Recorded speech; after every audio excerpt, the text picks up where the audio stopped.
Okay, so we're at part two of putting the bike back together. I started off thinking, like, you know what, I don't need to record the first part where I fix the shed and make the tarp, put the sandwich the tarp, make like a nice like board part, so it makes it easier to open and close it. And I guess I should have been recording it for the 98 subscribers that I have. I really wish people would stop subscribing. In fact, if you are subscribed, I'd suggest unsubscribing. Because if I can get back down to 82 subscribers, that'd be awesome. Because 82 is my lucky number. So, I was doing my thing, screwing in the boards on the ground, and as I was trying to get back up, I tried to kick my leg out underneath my big self, and caught the back of my foot on my giant Kool-Aid Man jumpsuit, and I came toppling down hard, hit the ground. All the screws that I had stuffed in my pockets came shooting out like Sonic when he gets hit in a video game. All his rings go everywhere. So I laid there in shame for a little while, just kind of gathered myself back.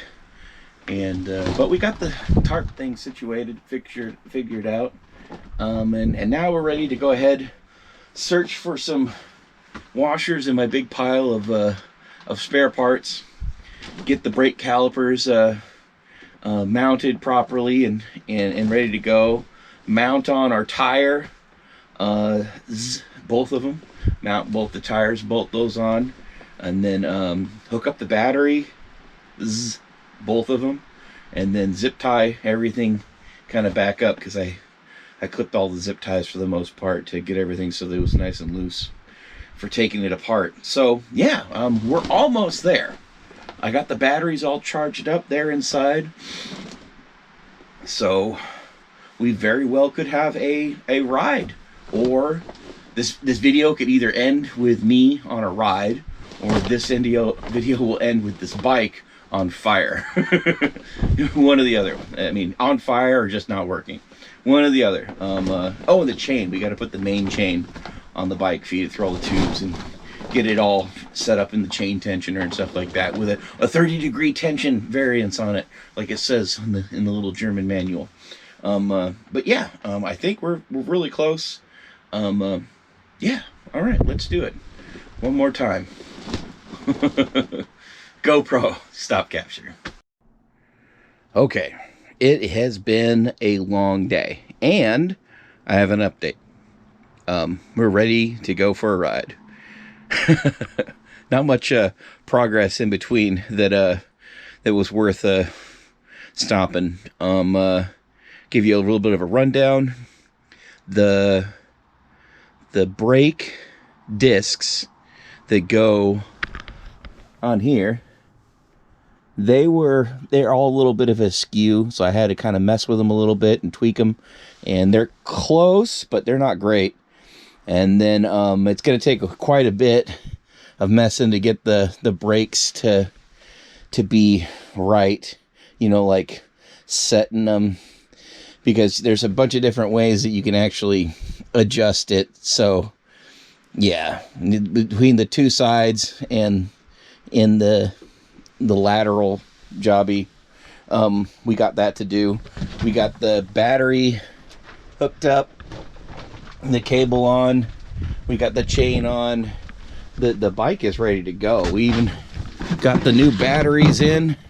There we go, new batteries. They both work. I got them locked in. I found the key for the new one. Pardon me. And we're ready to go for an adventure. So I might do the first stretch just so that I can test the brakes and get them going, and then record the next stretch with the camera.